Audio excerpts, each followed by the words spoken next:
And I just want to start with this because it's something that I kind of get grumpy about. Oh, I like it.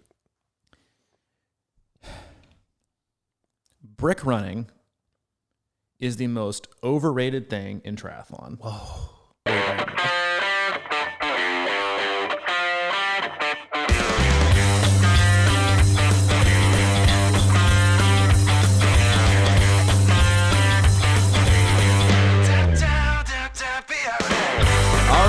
We got a good one coming. We got a good one. We also need the sunshine. Today's October. Feels like a tornado. I know, right? Today's October 29th, 2020.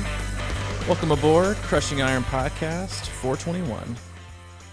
All right, then. 421. We have had nonstop rain. And I do recognize that most people don't listen to this in real time, but we have had nonstop rain here the last 2 days, which I think a lot of people have actually. But welcome. If it's your first time, it's a chance to stay indoors. It does.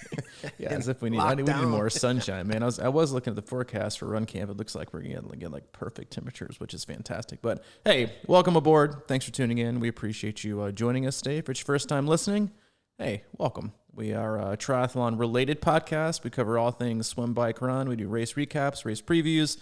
Sometimes we get down and dirty in the specifics of the sport, which is kind of what we'll get into today. We'll occasionally have on a guest or race directors. Oftentimes we'll also pop into our closed group, which is on Facebook. You can search that if you would like. Crushing Iron Group. Answer one simple question, and we will let you in. It's a group full of very experienced triathletes who are very willing to share their experience with you. You don't get a lot of sarcasm and not a lot of negative feedback, which is pretty common, and I think in most Facebook groups, triathlon related. So just a lot of varying abilities in there. So hop in there, tune in, and sometimes we'll go in there and let them drive the podcast with a Q&A. But outside of that, Mike and I, as stewards of the sport, both coaches and athletes, just sit back, relax. Advocates. Advocate. That's a good word, advocate.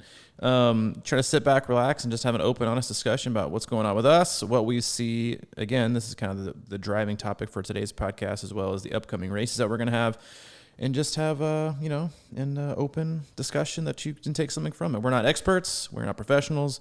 We have no sponsors. We have no ads. We have one agenda, and that is to keep you happy and healthy and enjoying the sport for as long as you possibly can, and do it in a way that suits your life. Triathlon should fit into your life, not your life should fit into triathlon. And so we'll get into some of that here and there. But hey, thanks for tuning in. We have I'm just going to title this podcast, The Top 2.2 Ways to Crush Your Ironman. Can we put that as our title? Yeah, top the 2. top 2 ways. Yeah, top 2.2. That's a real headline grabber. No, there was a post yesterday in our closed group on Facebook, and I think it's a great topic anyway. We had a Zoom call yesterday for our athletes that we have every Wednesday for our active athletes, and I just kind of went into more specifics on how your taper should feel or should go, in my opinion.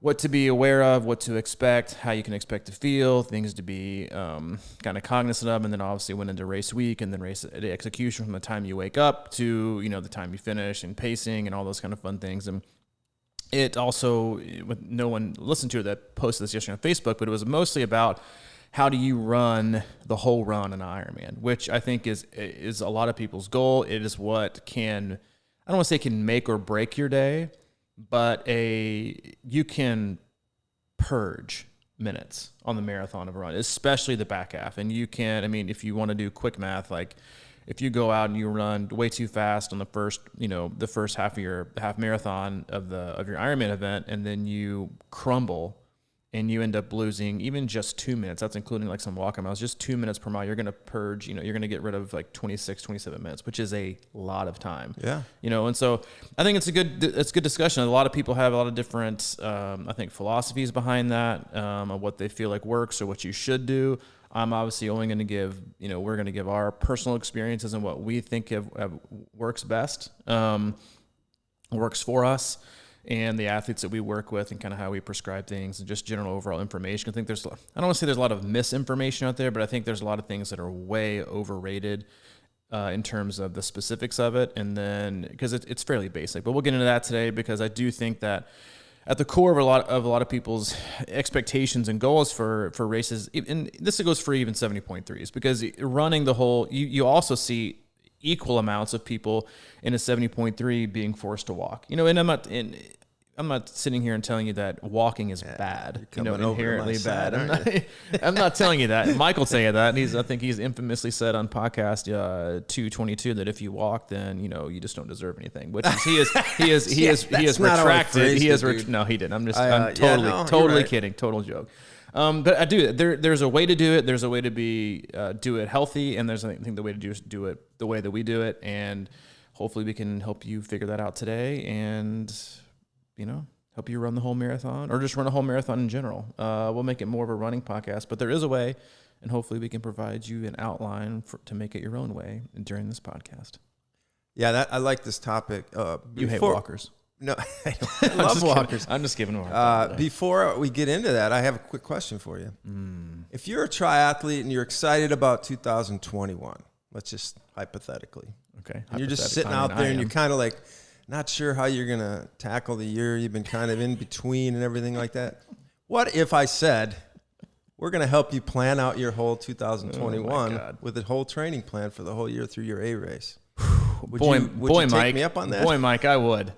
I can't believe you threw that one to me. We've done obviously 421 podcasts, and we do an absolutely horrific job of marketing anything that we do. We usually forget to talk about it. So kudos to you for being staying on top of that. We're offering our club again for this next year, where we will basically just let us take care of your year. That's as simple as we get. You send us your A race and your B race, any kind of race in between, and we will map out your entire year. We'll plan it for you. We'll put it in Training Peaks. We'll work around things you need to work on, so you'll just kind of set it and forget it, and you won't have to have all the questions that people usually have. I think if anything has shown us this last year is that it's nice to have a plan and at least someone to look out for your plan and make sure you're heading in the right direction, especially with athletes who have registered and signed up and deferred 7,000 races like a lot of people have. And they are overloaded next year, and it can be easy to plan for one race, but it can be incredibly difficult to plan around multiple races in order to get to that big day. So we'll do that for you. You can check out our website, C26Triathlon.com. Click on the coaching tab, scroll down, I think 3 boxes to club, and click on that. You'll have more info there. Mike's in charge of that. And if you have any other questions about anything, you can email him directly, crushingiron@gmail.com, or me at C26coach@gmail.com. Yeah, let me just say it's really growing, and I can almost say that you're going to meet some cool people in there too. It's a great community piece, and it also includes the online hub, which is our membership area at the website. And if you may need a deferral consultant, then we'll be here for you. Can I be honest? Sure. That felt slimy. I know. I feel like overly slimy that I feel like a it's used car okay. salesman. So yeah, I apologize for that. Not really, because we can't go broke. But hey, we know that making fun of ourselves is seriously. Check it out. Anyway, on to the topic at hand. Unless you have another sly sales pitch you have in there. No, I think we're good, man. Okay, cool. Let's not ever do that again, because I feel weird. No, but. Today, and I think it's a great topic. We have multiple Ironmans coming on the calendar. We have Ironman Florida, which happens next Saturday. We have our Ironman Arizona and Ironman Cosmo that happened the weekend before Thanksgiving.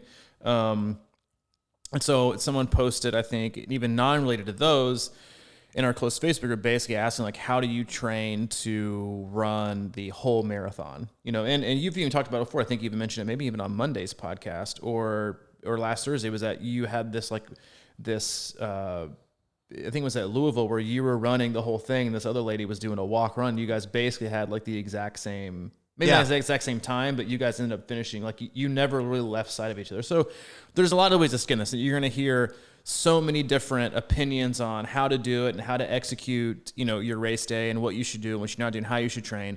And I just want to start with this, because it's something that I get grumpy about. Oh, I like it. Brick running is the most overrated thing in triathlon. Whoa. I don't understand it. I know it's fun to say. I know that you see it and you're like, I just got to do my brick runs, baby. I got a news flash for you. Your body legit doesn't care. It's not going to come off the bike and be like, hey, dude, I know you ran 50 miles a week, but you didn't do any of it off the bike, so this is going to be a bad day. I know you ran 40, 50 miles a week. I know you put in a lot of volume. I know you did a lot of long runs, and you've been doing this for a long time. But as your body and as your legs, I'm going to look back through the last 3 months you're training, and, dude, you didn't run off the bike with me at all. So I'm sorry, but you're going to have to walk this marathon, because I'm only allowed to use that compartment of running off the bike. running is running. Okay. And the whole thought of, well, you got to practice running on tired legs. Well, you know what? If you run 30 to 35, 40 miles a week, you know what you're going to have? Tired legs. Yeah. It's about increasing overall volume. You don't get extra points for running off the bike. You just don't. You don't get extra points. Your 20-minute run, and I'll even say this. Now, I will give this like the small little asterisk that is like they are useful as you get closer to a race just to kind of get a feel for what it feels like to come off the bike in terms of don't go too fast, because most people are like they get shot out of a cannon because your cadence has been so high on the bike that you hop off and your just legs are carrying you and then there you go. I think it's good for that to kind of get in the zone, but you don't get an extra benefit. Your body's not like, oh, all right, you ran 30 minutes yesterday. We're going to give you 5 training stress adaptation points. You're going to increase your aerobic capacity by this. Tomorrow, you ran off the bike 30 minutes. Oh, we're going to give you extra points. You ran off the bike, baby. Points. You ran off the bike. You should, because you should get used to running off the bike, because running off the bike is a totally different sport. Like there is a specific compartment in your body for running. It's all the same. Running is running. If you want to run more, or run more on the marathon, or just run better in general, then just run more. Just if you want to include, because you're a time crunched athlete and you feel like you have to do both of your workouts back to back, then I challenge you to run first. Okay, run before you bike. And I tell our athletes to, if you have a bike and run on the same day, don't run off the bike. Run before if you can. And I say this for 2 reasons. One, because I think brick runs are so overrated. 2, I have a couple. Secondly, this time of year specifically, please don't hop on your trainer, bike for an hour and a half, get super sweaty, get your core temp up, and then go run outside in 25-degree temps. Okay? I don't feel like that's a very smart idea. I feel like you're asking to get sick. Run outside and then, or do whatever. Just run first. And I say this because most athletes already struggle with their form and the impact of running in general. It already has the highest physiological cost in terms of loading and stress on your body of the other 3. You want to do that with the best form possible. And don't sit here and tell me, but you need to practice it because your form is going to be different. So you want to practice bad form. Is that what you're telling me? You want to practice bad form, and you want to practice doing a lot, and you want to practice, because that's what you want to do for 26.2 miles. No, you want to have the best form possible. So you want to run on the freshest legs in training, so you can feel better and recover better, and then hop on the bike. Also, what happens is if you're doing it, in my opinion, like, well, the way most athletes do is like most of your put down like 80%, 85, 90% of your runs are pretty chill. They're zone 1, zone 2. You're just creating volume. You're more likely to stay within that range running before you bike, knowing you have a bike next, than to do a trainer road session or do a Zwift race or do this interval session and then come off the bike. You're going to be more apt to run much harder than you probably need to.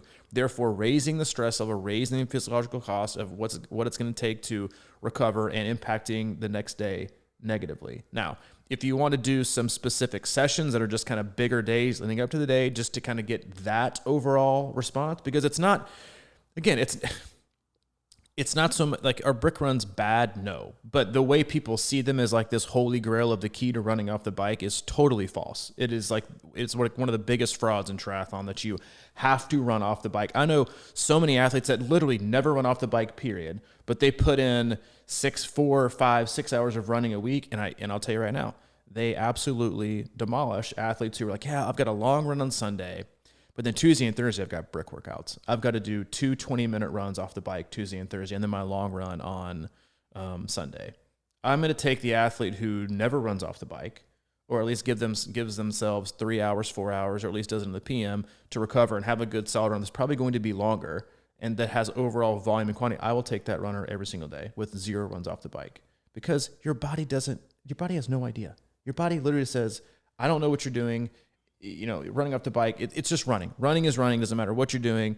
That's my tangent on brick running. I could go on and on and on, but I can tell you're getting antsy to grab the mic, so I'm going to give it over to you. Well, I'm just trying to give you a little bit of time to let it breathe here. Let it breathe. I mean, because the reality is, you're right. I mean, and I think we know the reason people want to practice running off the bike is because after a racing a half or a full, or even an Olympic on some levels, or sprints, but like running off the bike, to people who aren't used to it, feels tremendously weird. For the first couple miles, maybe, depending on the length of the bike ride and how hard you went, but it feels different. So it's like, all I can say is that over time, I have realized that it just feels a little bit weird when you get off because you're unless depending on your shape too. There's a big part of it. It can just feel a little bit unusual because you're not used to it. So you want to be like, how do I make this feel normal? You don't. It just sort of like kind of is a different feeling. So, but to your point, like whenever I do run off the bike these days, I have one focus, and that's slowing down because you're like, as you're saying, if you go out and do a hard bike ride and then you come off the bike and your cadence is high and your turnover is going to be high right away off the bike, then I mean the worst thing you can do is go out and do something stupid that's going to injure you because your run legs aren't ready to go or whatever. And it's that whole thing, right? It's like by the time you're at mile 3 of that Ironman marathon or the half, you forgot you even rode. I mean, you're just running. I mean, you're out running. So I can see where you're coming from. It makes complete sense. And you want to know how you don't feel like that? You get good conditioned legs by running a lot. Yeah, and pacing cycling. the bike correctly. Yeah, I was going to say. You know what I think is fascinating is the obsession with brick runs, wherein I gotta do a swim bike brick today. Got to, because I gotta do a bunch of swim bike bricks this week because biking after you swim is totally different. I've got to get my legs ready because they're gonna know what to do because they've been using their upper body for the last hour and a half. I've got to do multiple swim bike bricks. I've got to bring my trainer and my bike to the pool. I've got to put on the pool deck and I've got to swim as hard as I can to hop on red because my body's not going to know what to do. And so if I don't do these swim bike bricks, it's not going to have any idea what to do on race day because none of you do swim bike bricks. You just don't. Yet you find a way to perform well or perform close to your potential on race day without doing a single solitary swim bike brick. Yet there is this gigantic obsession with, if you want to run well on Ironman, you got to do your bricks. No, you need to run more, okay? Let me just start all the way back at the beginning. Let's go back to the beginning. You know where it needs to start with? Sleep? Your swim. Okay. Because the question that was brought up was like, and then you had a lot of comments, which is totally true. And I kind of went off a little bit on this on our Zoom call yesterday with our athletes, was that I'll go back to the beginning. And we talk about this a lot, is that 70.3 racing, Ironman racing, yes, it's about speed, it's about covering a distance, it's about endurance, it's also about energy expenditure. And if you want to run, because in my opinion, like the marathon, like Ironman is a marathon race with a warm-up. Like if that's how you want to look at it, if you want to be really, really successful, you want to have your very, very best day, that's how you need to look at it. So in order to look at it that way, in order to have your body trained well enough to feel like a 2.4 mile swim and a 112 mile bike is a warm-up, you have to condition it in a way so that it can adapt and make itself that way. That requires hard swimming, long swimming, a lot of upper body work so that you get out of the swim, you feel like you haven't done anything. You feel like you've basically just done a nice little easy swim, but most athletes already start way behind the 8 ball when it comes to swimming. They're like, that's how my swim bike runs are different, is I'm sucking gas exactly. when I get on the bike. People are absolutely gassed. Your arms are toast because you haven't worked, or you kick too much and your legs are already waxed, and you're having a bad day, whatever. But it all starts with the first. It all starts with the swim. You have to be conditioned from the front. It also starts with your cycling. You have to have done enough cycling so after you shed your fatigue and you're ready for race day, that your bike feels kind of like a warm up. Or you can actually start. Most people tell you, well, kind of two different schools of thought is like, and I guess there are 2 different race starting points. Is the race in Ironman doesn't really start till mile 80 of the bike. Everything else before that is a warm up. And if you have the legs and you want to push it, then push it the last 32. But other than that, some people also say like a lot of the races, especially the pointy end, they don't really start till mile 20 of the run, because if you can run the last 6 miles, you can gain 10 minutes on somebody, which is an extraordinary amount of time. So you need to be in swim shapes first.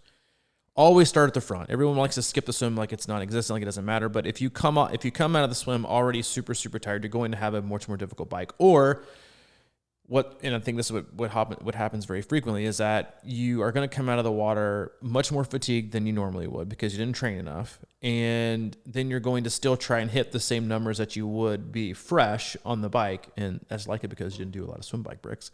And then you're going to over push the bike, which is I'll just kind of give the same analogy that I gave the guys on the Zoom call yesterday, is like, you age 25 to 55-year-old dudes which we fall into that category. I'm going to give you a 55 age group. Like, we fall into that category of you overbike. You are so caught up in what your miles per hour says, you're off the bike. And when you hear about it, on like mile 13 or 14 of the run, when you have this, like, you have to run past these, 3 guys that are standing shoulder to shoulder to shoulder. And they're like, God, dude, but I demolished that bike. Like, that's easily my best bike spin my entire life. Where are you from again? I was right. Yeah. Where are you from again? Oh yeah. I'm from, I know people up there. And like, dude, you're walking, right?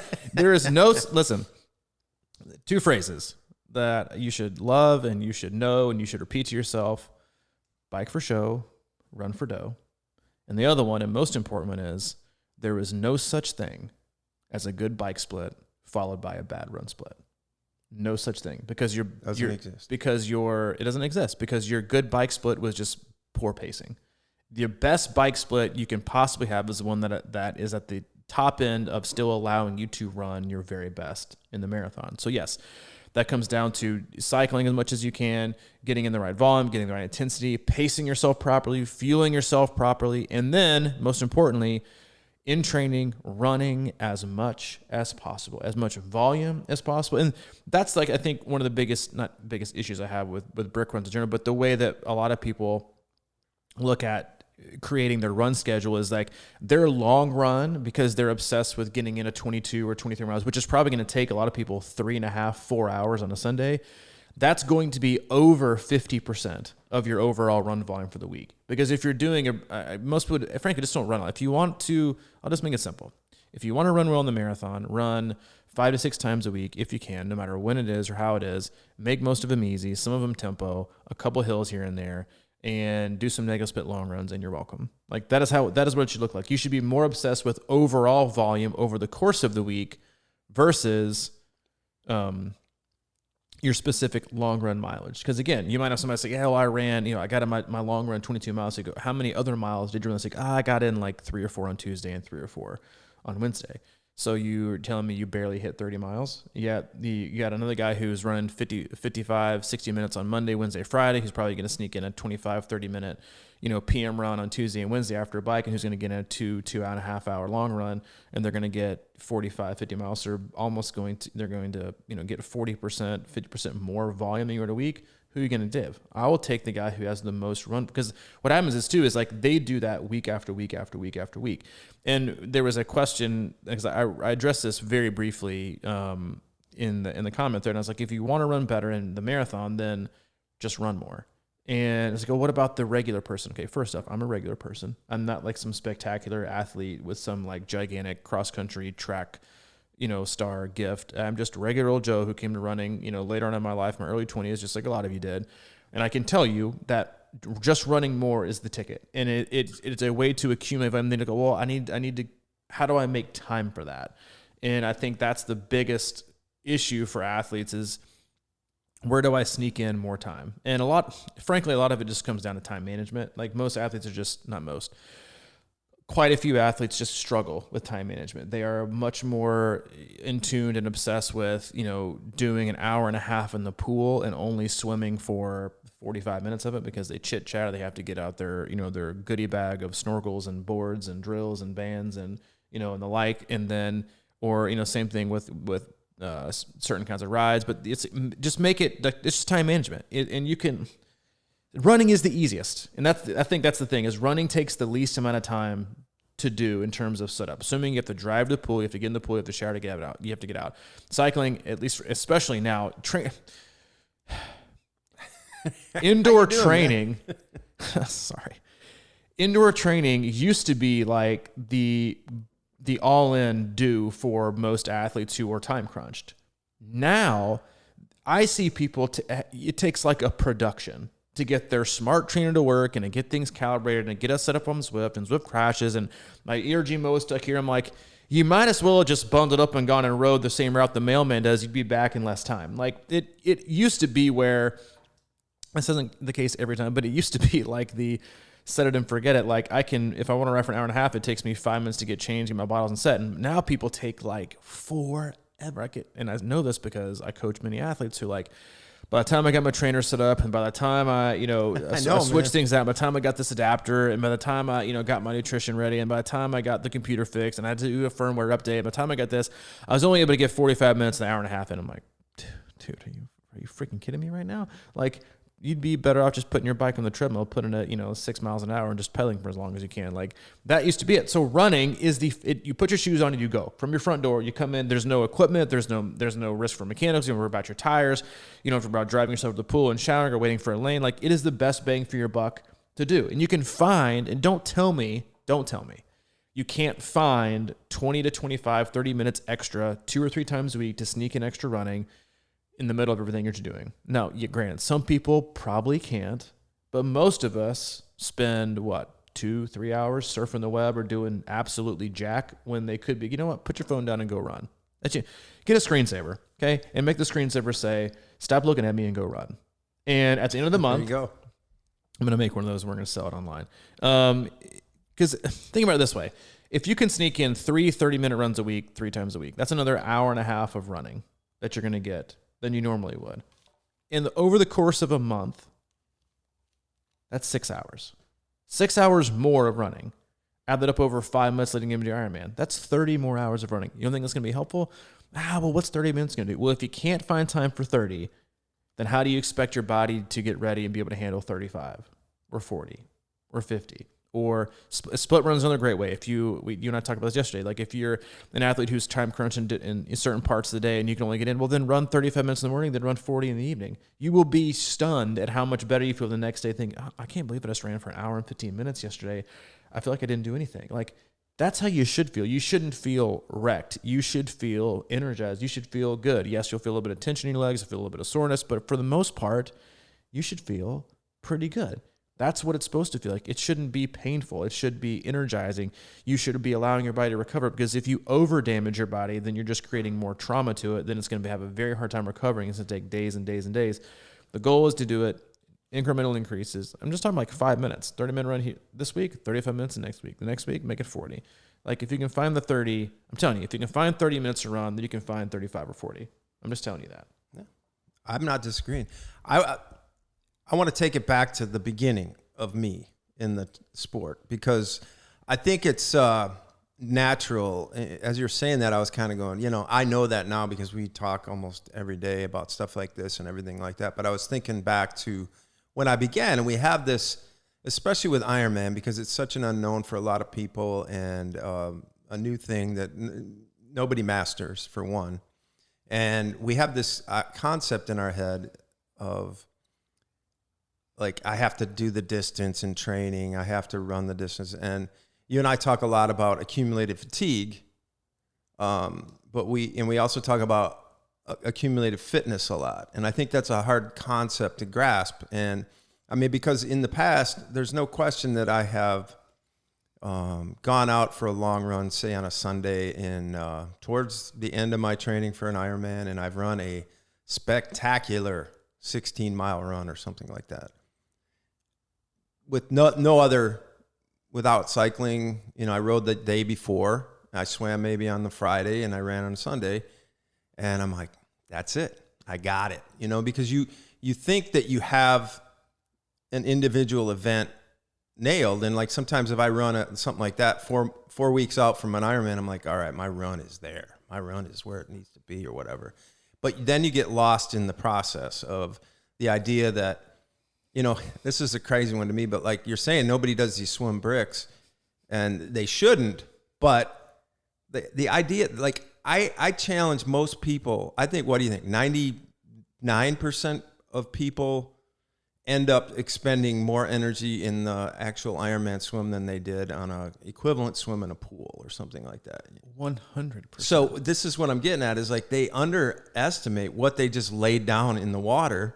Then they get out on the bike and they're like, okay, I remember that big bike I had. So I need to, like that individual bike, standalone bike out on the, 3-4 weeks out.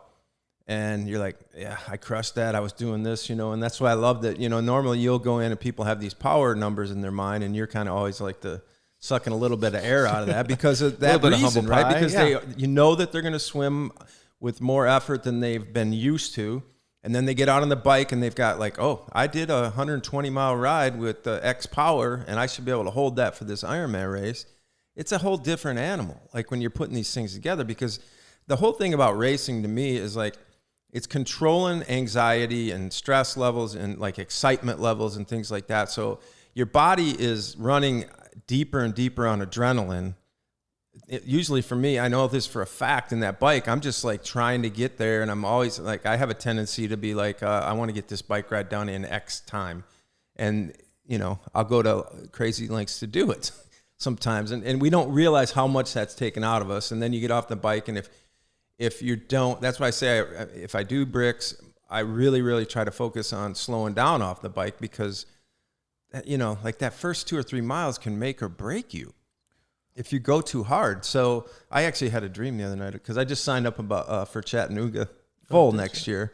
And I had a dream that I walked up that first hill out of transition, and I was like so excited with myself because it's like, because you were taking it relaxed. Yeah, because I mean, historically, I've run out of transition up that big hill off a 116-mile bike ride going after it, and I'm like, why do I need to run 9-minute pace up this hill, or 9:30s, when I could probably walk it at 13, and like it'll take me like 2 minutes, and then save me so much later. Yeah, like spreading out the volume is I think the biggest thing. Like you said, like it should be, like for me, when I know I'm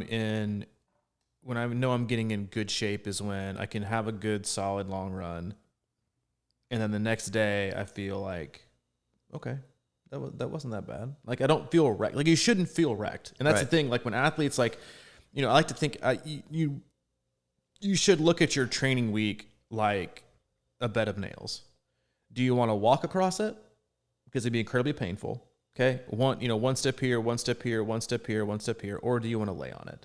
Do you want to spread it out very, very even so it's tolerable, it's easy to manage, or do you want it to be painful and Monday, Wednesday, Thursday, day off, crushed it, day off, long run, day off, or like, no, you want to spread it out very, very even so it's tolerable. And all of that accumulated fitness, or we could, reference as cumulative fatigue, like that is when in my opinion, you're getting in great shape, is when your body recovers. Like, oh, I see that 145 2-hour long run, and the next day you wake up, you're like, I'm getting in pretty good shape, because you're not wrecked. You get on the bike and it feels good. You go swimming, it feels good. Like those are like the indicators. It's not. That's why I'm so against like the arbitrary. Well, I got to do 16 miles this week, then I got to do 18 miles next week, then I got to do 20 miles next week. I'm like, you think your body is that quick? Like, yes, our body is it's the most amazing thing on the planet. Like your brain and your body are unbelievable works of art and can do so many amazing things. But if you think that your body can adapt quickly to adjusting an increase of mileage in your long run that quickly, then you're doing it a disservice. Because if you're a person, okay, well, this Sunday, I've never run 16 miles, so I'm going to run 16. The next week, totally, my body's going to be like, I see you're 16, you got 18, no problem. 2 weeks later, sometimes 13 days after doing a run your body wasn't prepared for, and you're 16 miles, you're asking it to run 20? Because you went from 16 to 18 to 20, you think your body is going to be prepared for that? No. So instead of what you're doing by dosing things appropriately and scaling things up, smart and over a long period of time, is you're just crushing your body, because it's not giving it enough time to recover. You're not doing the supplemental things you need to. You're not bridging the gap with, doing frequency. You're just saying, 16 miles this week, well, then the progression next week is 18 miles.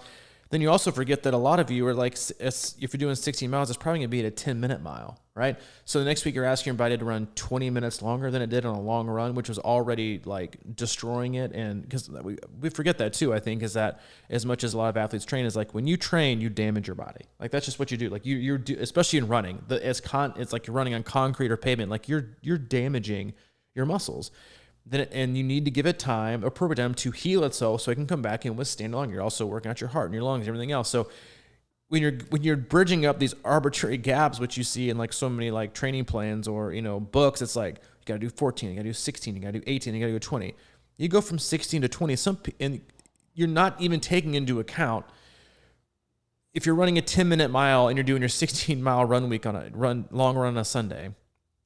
And then in 2 weeks, you're doing 20 miles because you got to bridge up from 16 to 18, 20. You got to be ready for Ironman. You're not going to run at the same speed. Your body's not going to say, all right, I'm ready for 4 more miles of this long run, and you're going to be able to run at the same speed, right? So your 10-minute miles are probably going to go to a 10.5-minute mile. Now you're looking at an increase in your long run of 45 minutes over 14 days.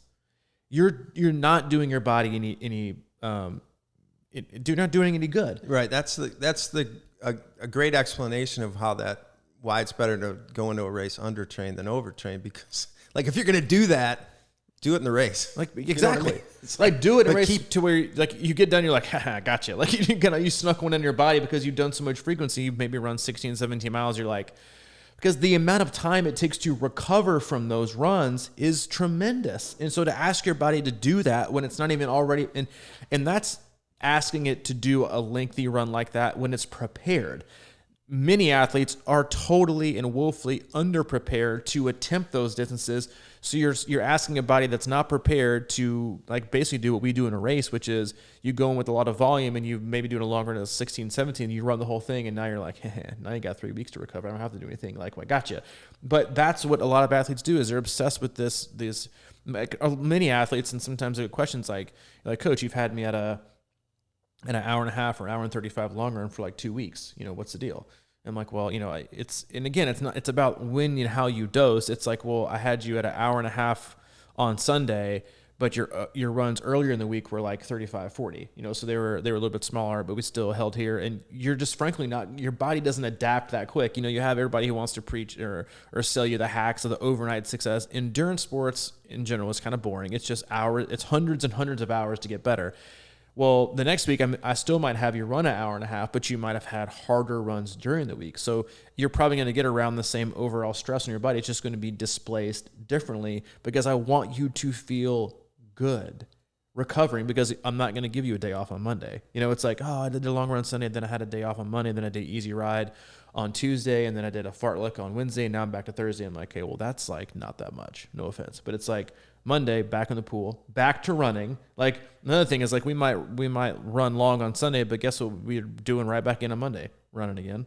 And then Tuesday, probably running again. And Wednesday, probably running again. Like while also cycling and swimming. Like you have to accumulate all of this fitness over time, because that's the safest way to do it. And that's the best way to do it. You can't just ask it to do it on one-offs and expect your body to adapt as quickly as you want it to and then perform the way it needs to on race day. You have to accumulate that volume. And yes, you might not have as much volume. Like, oh, well, I read this book where you can get fitter and faster on 3 days a week of running. Well, everyone can sell you something. Like there's 1 or 2 people that can get faster on 2 or 3 days of running, but most everybody else, you need 4, 5, and 6. That's just how it is. And so you have to find the time, you have to displace things or place things correctly, and you have to dose things at the best time and set yourself up for success, but it's going to require more effort and more dedication.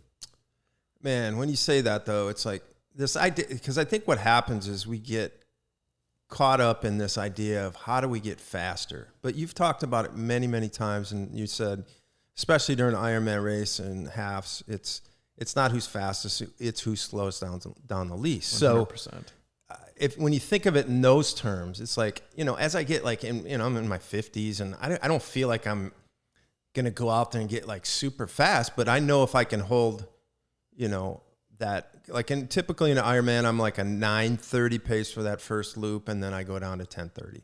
If I can hold 9:30, I'm getting faster. I'm not getting faster technically, but I'm getting stronger to be able to hold it. And I think this is where the confusion comes in. It's like everybody wants, and then you talk about the track workouts and all that sort of stuff, and you're running 5:30 mile paces or some crazy thing like that. And I just, that's just, for most people, that's going to really create problems, I think. And that's why, I'm getting back into it now, right? I haven't run much in 6 months. So I'm kind of going through this thing right now where I've been running the same 3.5 mile roughly trail loop, right?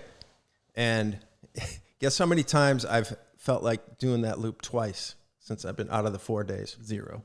Every time. Really? Yeah.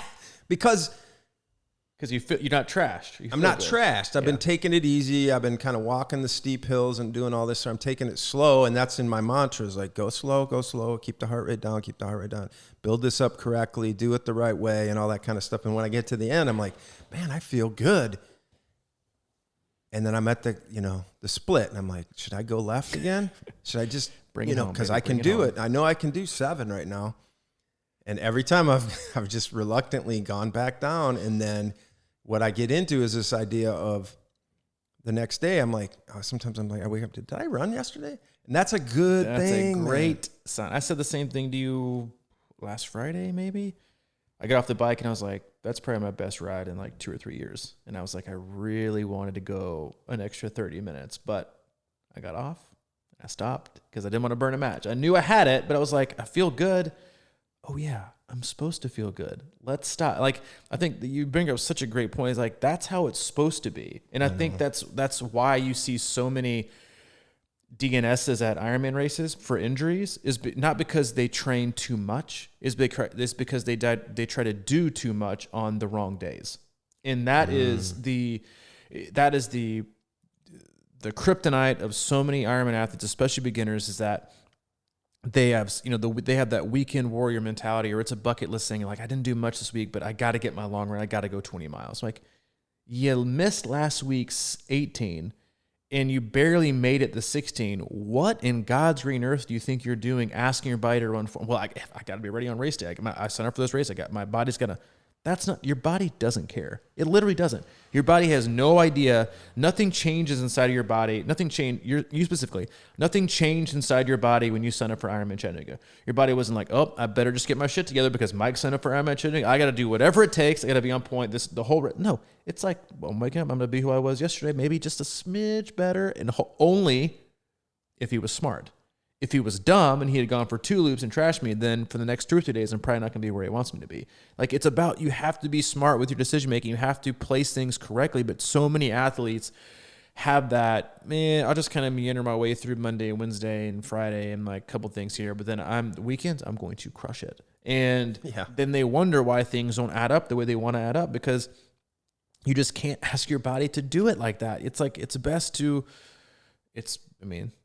spread out your peanut butter evenly. You don't want to throw it on the chunks, and that's what people do. Like, you have to spread things out evenly, and that's the same thing goes with volume. And that's another reason why I'm such an advocate for not training hardcore year-round, but training year-round. I mean, 95% of the athletes we work with on a year-round basis. Like, we don't, they're not upping the volume all year round, but it's like, you'd be surprised how many people like just don't, that sign up for a race and they're like, I can't wait to start training in April. I'm like, what? Wait a minute. You're going to let your body deteriorate and get such a lower baseline of fitness and detraining. Then you're going to ask it to ramp up so quickly from 6 miles to 8 to 10 to 12 and do the 22 miles, and then or you can ask it to do a 6.5 hour bike ride with an hour and a half run after it. Like, good luck taking like the 2 weeks it'll take you to recover from that. And like, it's I don't understand it, but I'm here to tell you that if you train year-round, at least smart, and you at least tread water, you don't have to get out, you don't have to sprint, at least tread water or just don't drown, and just do yourself in your body a service of like staying in shape or keeping some of that shape. Don't just start back to zero and then wonder why you keep getting the same results every single year. Continue to work and get better, because you're going to have a much better baseline and a much better foundation to do the work you wish you would have done the previous year, except you're going to find yourself right back at zero if you don't do the work. Yeah.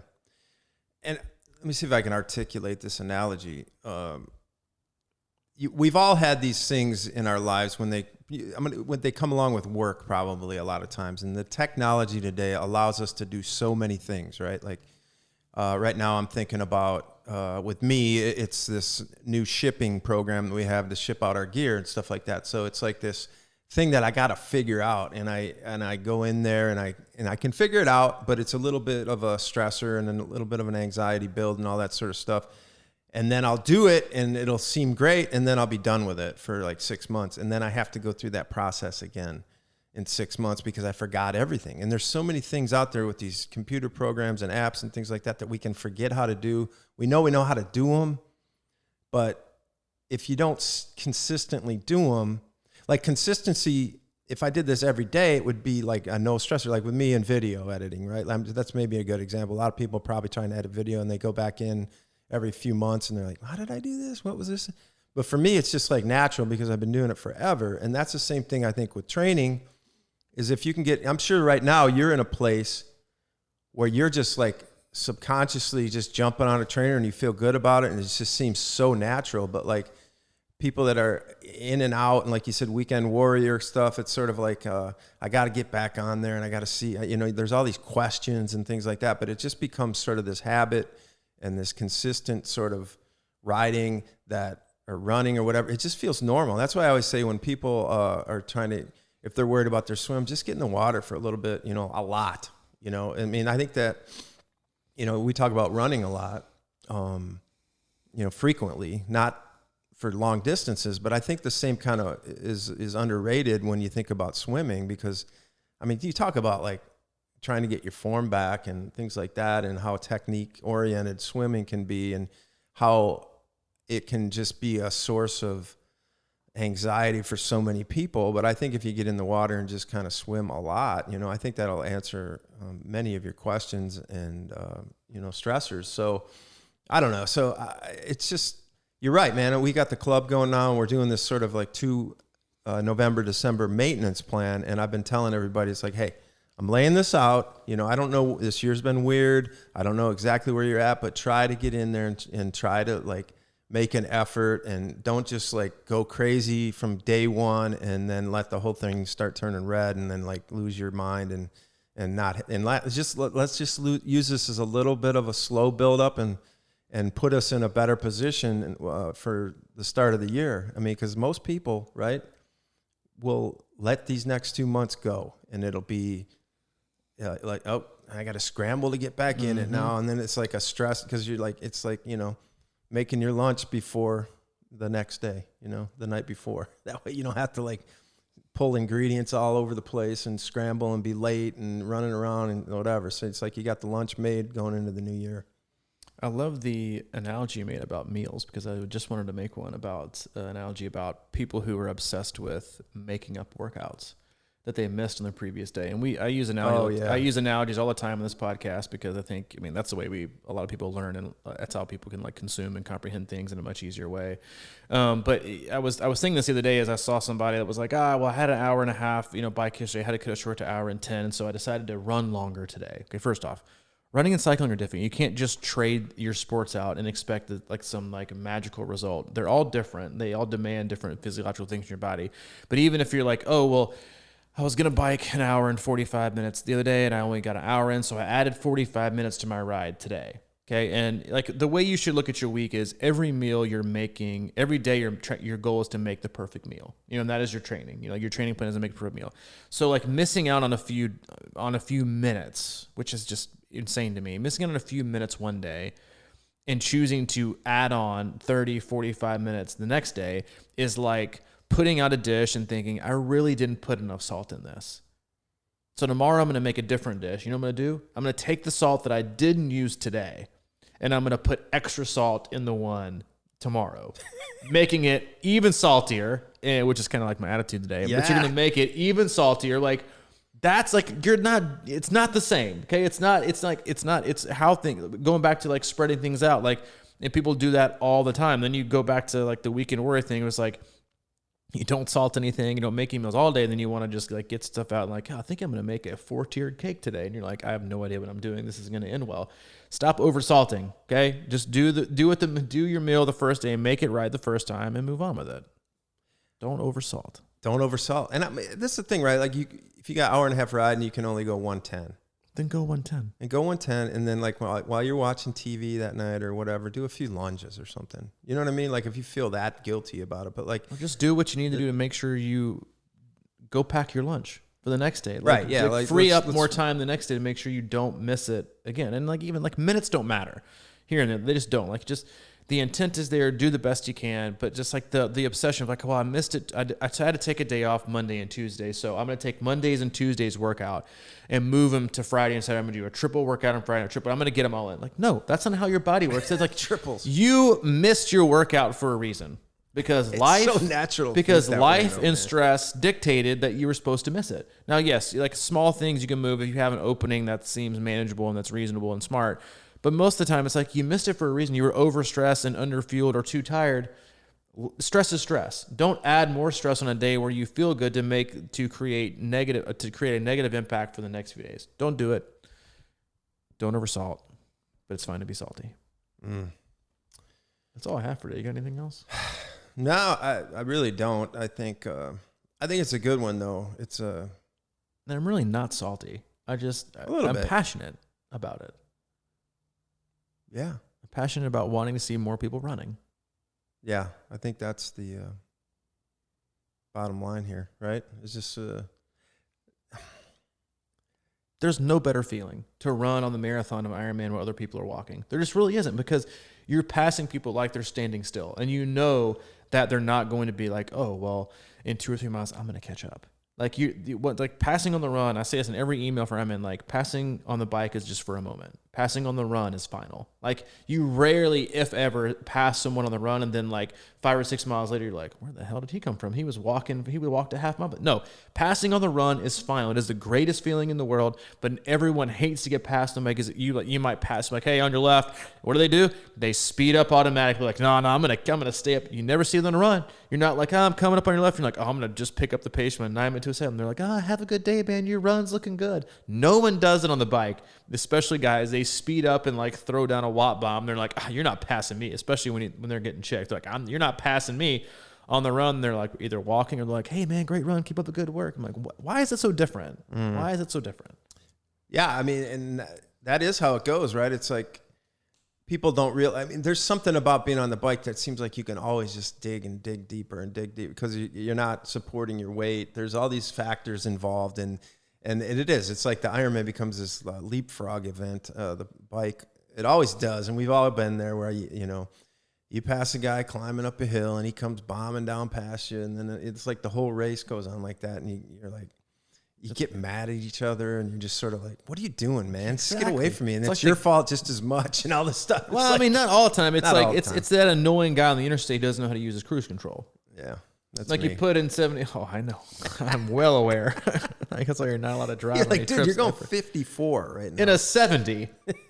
Don't ever ride with just Don't enjoy the ride scenery, like, man. We were in the middle of trying to get ready for there the was bike, literally nothing. Pacing it. I'm bringing in negative pacing split like Dukes of Hazzard. Yeah, just being safe, man. It's been a pleasure. I hope it didn't come off too grumpy, because they're really not. I'm just passionate about it. I want people to realize that if you want to run the marathon better, you just need to run more. And that Brick's not some magic pill. Run more, have fun, be happy, stay healthy. And we hope you enjoyed today's podcast. Have a wonderful, wonderful weekend. If you're all racing, go out there, have fun, give it your best, and rip it. We'll go a little more in depth next week for Ironman Florida and what to expect on that course. But in the meantime, you can check out our website for all things coaching, camps, and community, and also our new club membership. That's at C26Triathlon.com. And as we mentioned on the outset of the podcast, if you have any questions, comments, concerns about anything and everything, you can reach out to Mike, crushingiron@gmail.com, or you can reach out to me directly, C26Coach@gmail.com. All right, man, I enjoyed it. I hope you have a great day.